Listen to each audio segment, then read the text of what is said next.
العالمين والصلاة والسلام الأتمان الأكملان الأدومان المتلازمان على سيدنا وحبيبنا وشفيعنا وقرة أعيننا نبينا محمد وعلى آله الطاهرين وأصحابه الغر الميامين ومن تبعهم بإحسان إلى يوم الدين. أشهد أن لا إله إلا الله وحده لا شريك له وأشهد أن سيدنا محمدا عبده ورسوله وصفيه وخليله أرسل رسوله بالهدى ودين الحق ليظهره على الدين كله ولو كره الكافرون.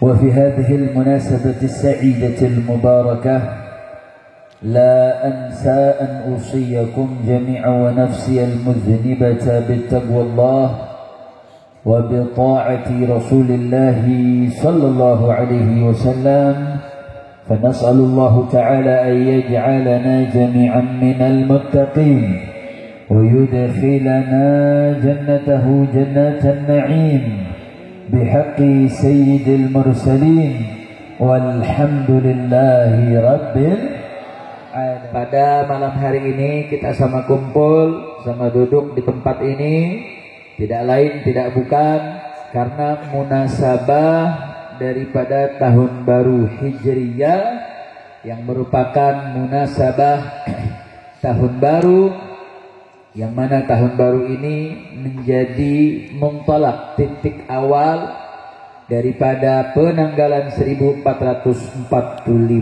Hijriyah, yang mana sebagaimana kita ketahui saudara bahwa tahun baru ini merupakan salah satu ijtihad daripada salah satu sahabat, yaitu Sayyidina Umar ibn al-Khattab, di mana Sayyidina Umar ibn al-Khattab mendapatkan masukan dari seorang sahabat Abu Musa al-Ash'ari tatkala beliau melihat fenomena beberapa kerajaan-kerajaan dunia sudah memiliki penanggalan yang baku, sedangkan saat itu umat Islam belum memiliki penanggalan yang baku. Artinya apa? Penanggalan yang dulu ada, penanggalan-penanggalan yang punya beberapa bentuk penggunaan penanggalan. Karena memang penanggalan sejak dahulu kala itu dilakukan dengan dasar konsep adanya peristiwa besar, kemudian dijadikan dasar sebagai titik awal penanggalan. Makanya dulu terdapat penanggalan, yaitu sebagaimana kita pelajari kelahiran Nabi kita Sayyiduna Muhammad sallallahu alaihi wasallam itu terjadi pada tahun gajah. Kenapa dinamakan tahun gajah? Karena pada tahun itu jugalah terjadi serangan pasukan Abraha dalam rangka ingin menghancurkan Ka'bah, sehingga proses tersebut menjadi salah satu titik penanggalan yang dulu digunakan oleh bangsa Arab.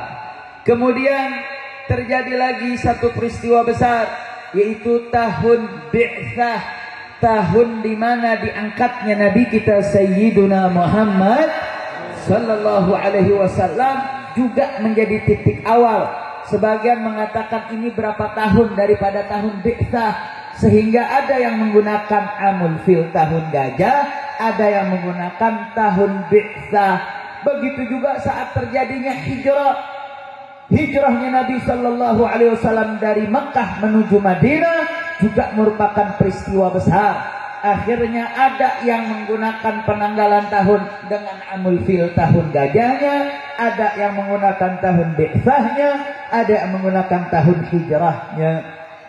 Kemudian penanggalan tahun ini berjalan sampai kekhalifahan Sayyidina Umar, belum ada penetapan penanggalan mana yang kemudian dipilih oleh khalifah untuk menjadi penanggalan dasar yang digunakan oleh khalifah dan menjadi kesepakatan konsensus di antara para sahabat. Akhirnya Sayyidina Umar kumpulkan para sahabat berdiskusi untuk menetapkan tahun mana yang kemudian dijadikan penanggalan resmi daripada khalifah umat Islam saat itu, saudara. Semua berargu argumentasi. Ada yang mengatakan jadikan saja tahun kelahiran Nabi sebagai tahun resmi umat Islam. Kenapa? Karena hari lahirnya Nabi kita Sayyidina Muhammad sallallahu alaihi wasallam merupakan titik awal daripada perubahan dunia, karena telah lahirnya cahaya sumber daripada segala adanya penciptaan karena adanya Nabi kita Sayyidina Muhammad sallallahu alaihi wasallam. Karena cahaya Nabilah yang menjadi sebab bumi diciptakan, langit diciptakan, semua makhluk diciptakan, itu karena cahaya Nabi kita Sayyidina Muhammad sallallahu alaihi wasallam. Maka salah satu sahabat berargumentasi, kalau begitu jadikan saja tahun gajah sebagai tahun resminya, karena di tahun itulah kelahiran Nabi kita Sayyidina Muhammad sallallahu alaihi wasallam. Kemudian sahabat lain berpendapat, oh tidak, saat kelahiran Nabi saat itu perubahannya sudah ada tanda-tandanya, saudara. Akan tetapi belum kemudian menjadi titik betul-betul menjadi pembeda antara hak dan yang batil, saudara. Ya, pada saat kelahiran Nabi, bagaimana tanda-tanda kenabian Nabi sudah tampak, saudara. Di hari kelahiran Nabi, di malam kelahiran Nabi, api Persia yang disembah ribuan tahun padam. Salah satu singgasana istana megah yang dibangun dengan arsitektur yang sangat lengkap juga berhasil rusak patah karena kelahiran Nabi, saudara. Bagaimana sungai Efrat yang begitu luar biasa menjadi sumber penghidupan di malam hari kelahiran Nabi sallallahu alaihi wasallam juga mengering, saudara. Artinya apa? Di malam kelahiran Nabi merupakan satu prosesi, bukan prosesi biasa, ini prosesi luar biasa. Kemudian sahabat lain berpendapat, ya betul, kalau kelahiran itu memang peristiwa luar biasa, akan tetapi amul bi'tsah, tahun diangkatnya Nabi sebagai Nabi dan Rasul di saat umur Nabi umur 40 tahun, disitulah titik betul-betul munculnya ajaran Islam, betul-betul terang benderangnya ajaran mengesahkan Allah, sehingga yang jauh lebih tepat untuk dijadikan tahun resmi Islam adalah Amul Bi'tsah, tahun diangkatnya Nabi sebagai seorang Nabi dan Rasul. Kemudian saudara, Sayyidina Ali ibn Abi Thalib yang dijuluki sebagai Nabi pernah mengatakan, ana madinatul ilmi wa aliyun babuha. Aku ini, kata Nabi, adalah kotanya ilmu dan Sayyidina Ali adalah pintu masuk kota tersebut. Sayyidina Ali berpendapat dengan argumentasinya. Sayyidina Ali mengatakan, betul, tahun kelahiran Nabi tahun yang mulia, tahun diangkatnya sebagai Nabi dan Rasul juga mulia. Akan tetapi tahun di mana Nabi Sallallahu Alaihi Wasallam hijrah merupakan bentuk titik awal perubahan. Mana dengan hijrahnya Nabi Sallallahu Alaihi Wasallam, di sana terdapat nilai-nilai pengorbanan, di sana terdapat nilai-nilai kemajuan pesat. Sejak hijrahlah ajaran agama Islam yang dulu secara diam-diam menjadi terang benderang, yang dulu belum tersistem dengan sistem negara, tapi dengan hijrah terbangunlah sebuah negara yang disebut negara Madaniyah, negara yang ada di Madinah, sehingga hijrah memiliki nilai historis yang lebih kuat. Hijrah memiliki nilai historis yang luar biasa, yang itu bisa ditularkan kepada umat di setiap tahunnya untuk membangkitkan semangat perubahan di setiap tahun baru Hijriah. Dengan argumentasi tersebut, Sayyidina Umar ibn al-Khattab menerima argumentasi Sayyidina Ali ibn Abi Thalib. Alhamdulillah. Makanya kenapa penanggalan tahun disebut Hijriah nisbatan ilal hijrah, karena penanggalannya diambil daripada hijrahnya Nabi kita Sayyidina Muhammad Sallallahu alaihi wasallam. Kira-kira sampai sini jelas atau tidak? Ikut kepada hijrah. Kira-kira sampai sini jelas atau tidak? Jelas atau tidak? Artinya apa saudara? Hijrah memiliki nilai historikal sejarah yang kuat. Artinya apa? Di setiap tahun baru Islam, kalau sudah kita sepakat dengan penanggalan daripada Hijriah, sekarang bulan apa yang kemudian menjadi bulan pertama? Ada yang berpendapat bulan Ramadan, karena bulan Ramadan adalah sayyidus syuhur, penghulunya bulan-bulan. Karena kalau bulan itu sudah paten saudara. Kenapa? Karena dalam Al-Quran Allah Subhanahu wa ta'ala mengatakan inna iddatash syuhuri indallahi 12 syahra. Sesungguhnya Allah Subhanahu wa ta'ala telah menetapkan 1 tahun di dalam penanggalan itu berjumlah 12 bulan.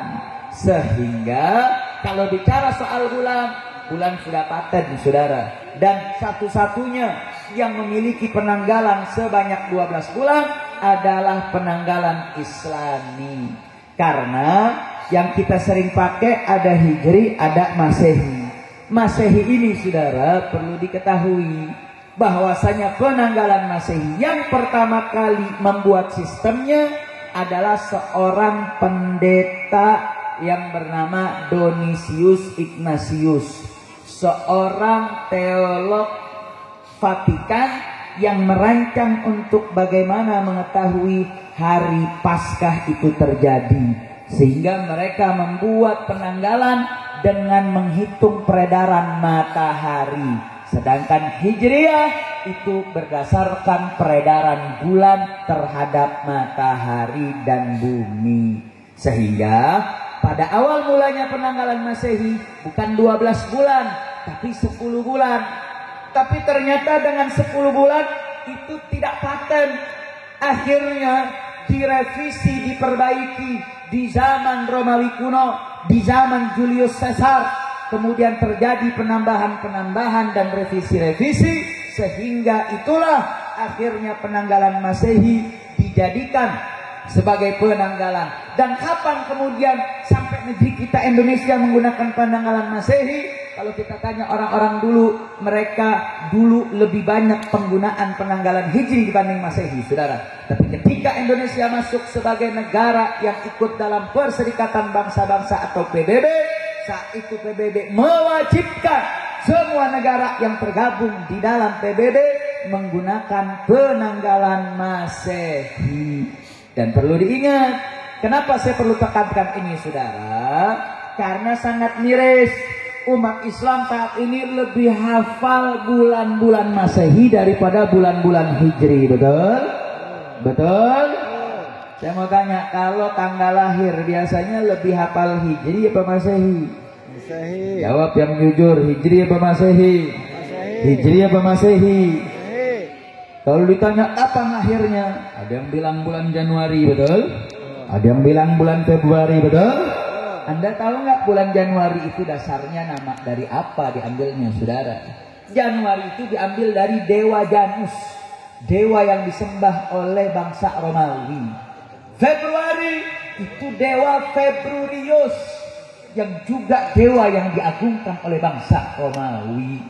Maret Martinus, April Aprilius, Mei Juli Julius Caesar. Nama-nama bulan itu adalah nama-nama dewa. Sedangkan umat Islam dari hari yang paling berharga dalam hidupnya, dari lahirnya, sudah diikat dengan tahun Masehi dengan nama-nama dewanya. Naudzubillah min dzalik. Saya mau tanya nih, ini orang mana nih?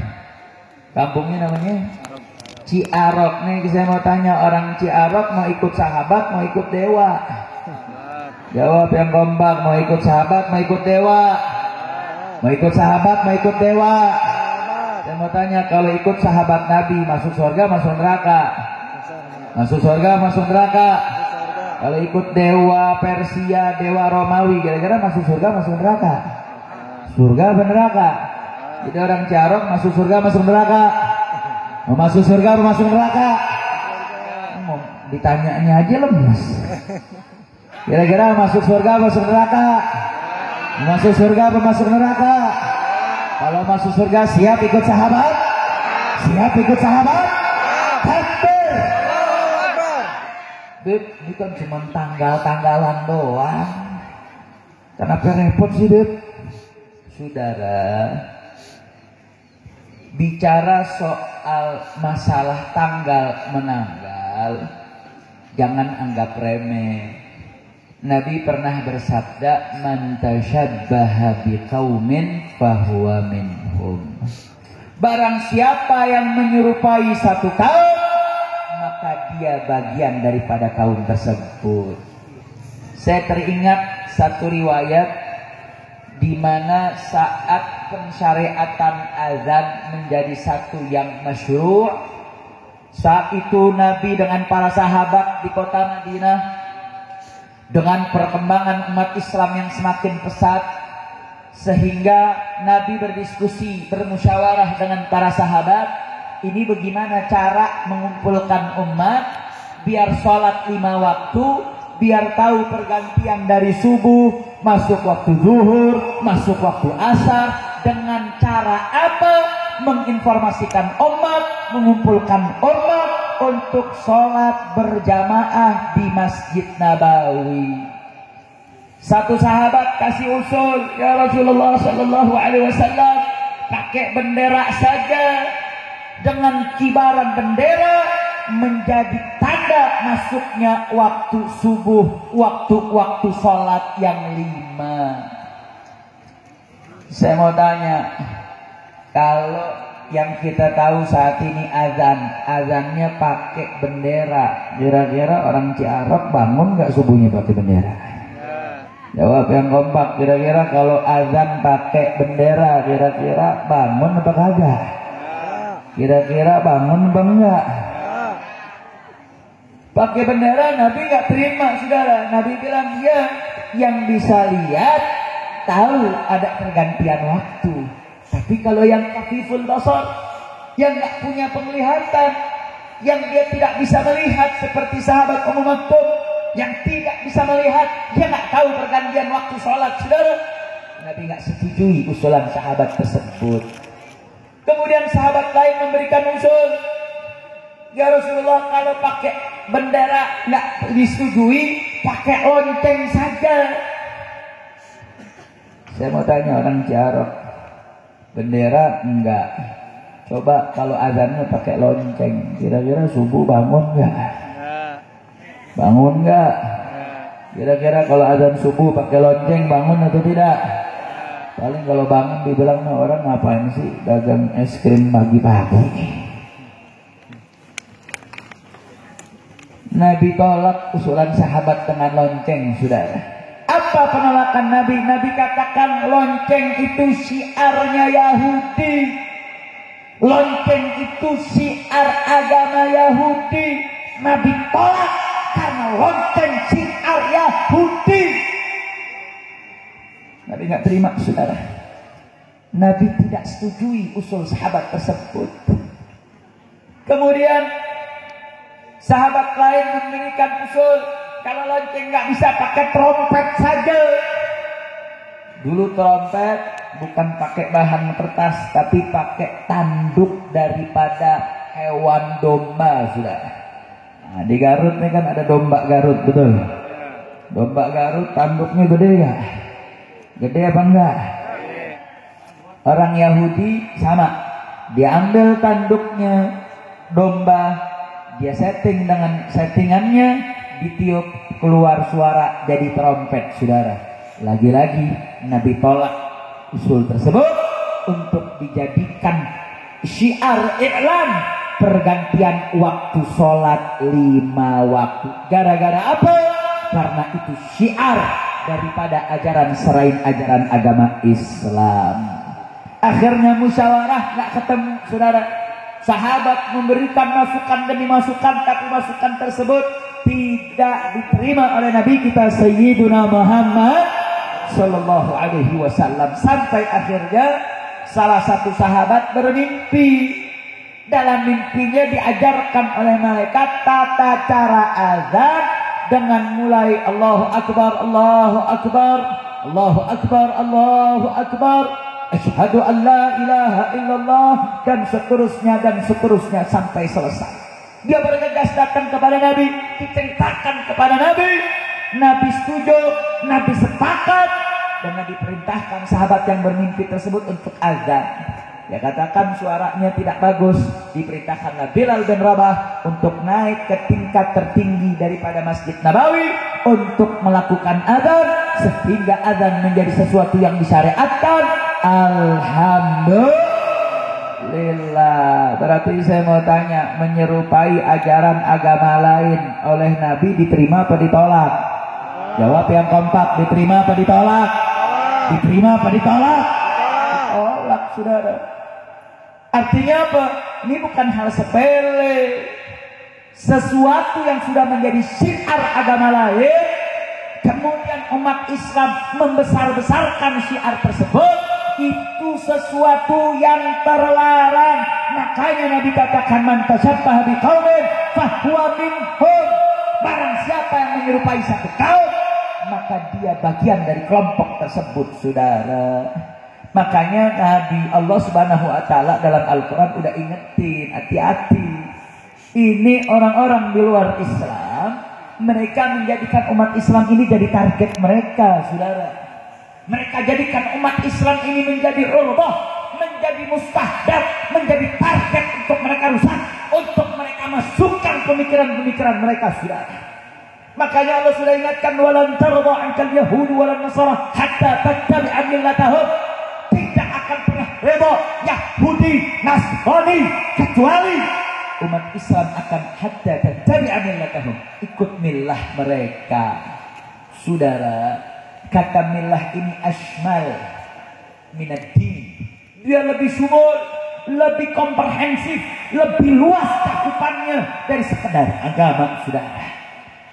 Ya, mungkin Yahudi Nasrani akan sulit untuk memurtadkan umat Islam, akan sulit untuk mendoktrinasi ajaran agama Islam, apalagi di wilayah Jawa Barat, saudara. Di wilayah yang memang basis umat Islam, yang pondok pesantrennya banyak, majelis taklimnya banyak, kiainya banyak, tokoh-tokohnya banyak, mungkin sulit buat mereka untuk masukkan ajaran-ajaran Kristen, untuk masukkan ajaran-ajaran Nasrani, untuk memurtadkan umat Islam. Tapi Allah kasih ingat, Yahudi Nasrani bukan berupaya untuk memurtadkan kalian, bukan. Tapi jauh lebih dari itu. Allah Subhanahu wa katakan hatta tattabi'a millatahum, sampai mengikuti millah. Millah ini pola hidup, millah ini cara hidup, cara berpakaian, cara berpikir, penanggalan, tata cara kehidupan, rambutnya, budayanya, fashionnya, apapun pola kehidupannya, mereka akan menjadikan umat Islam target untuk dirusak. Sekarang saya mau tanya, upaya umat di luar Islam untuk mengacak-ngacak pola kehidupan umat Islam ada atau tidak? Ada atau tidak? Ada, saudara. Dan sistem ini sistem yang sistemik, dan bukan skala regional ataupun nasional, tapi skala internasional. Dirusak total, saudara. Apalagi dengan perkembangan media sosial saat ini, saudara. Sangat-sangat mengerikan, sangat-sangat menakutkan. Saya di pondok pesantren Markas Syariah, saudara. Maka ini saya pengen kasih ingat nih, terutama para bapak-bapak, para ibu-ibu, hati-hati betul ngasih anak-anaknya kasih handphone, saudara. Kenapa saya katakan hati-hati? Mungkin bapak ibu nggak tega, anak nangis merengek karena minta handphone, pengen biar hilang tuh dengeran rengekan tangisannya, Anda berikan handphone tanpa Anda didik anak Anda dalam penggunaan handphone, saudara. Ya, Anda akan buat anak Anda diam karena kau berikan handphone kepada mereka. Tapi bisa jadi kalau Anda tidak perhatian, hari itu anak Anda nangis, besok anak anda ayah ibunya akan menangis karena melihat anak anda akan rusak karena handphone, saudara. Saya dapat pengalaman pribadi, saudara. Saya didatangi oleh orang tua